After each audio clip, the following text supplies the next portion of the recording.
Денеска поднесовме представката до секторот за внатрешна контрола по повод вчерашното однесување на полициските екипи кон новинарските екипи на Нова Фокус и на Радио Слободна Европа,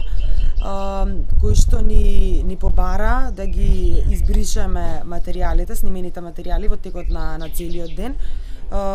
Дел од нас беа принудени сами да ги бришат фотографиите и снимените видеа, а на дел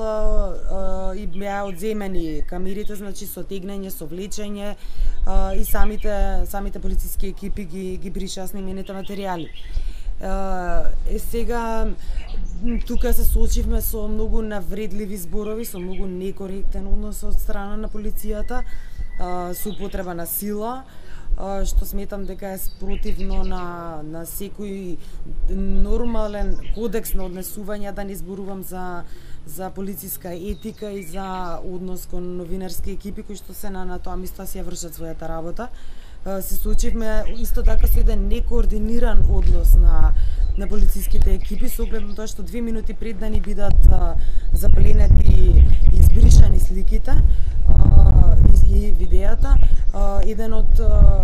полициските екипи, еден од членовите ни изјави дека слободно можеме да снимаме. Таму сметам дека односот кон новинарите она што треба да го соопштуваат и нивното право да бидат на лице место да соопштуваат за она што го гледаат, треба да им биде во целост овозможено. Меѓутоа во случајов тоа не беше така, наидовме на сосема различни реакции од страна на полициски екипи, што значи дека полицијата не достига еден кодекс на тоа како треба да се однесува кон лицата кои што го пренесуваат она што го гледаат од теренот и се ја вршат својата должност на тоа место да информираат јавност. Што ви беше кажано во полиција, Марија? Откако детално го објаснивме настанот и тоа што се случи вчера, од внатрешна контрола ни уверија дека ќе ги најдат сторителите и дека ќе ни испратат извештај да ни информираат за епилогот од настанот вчера.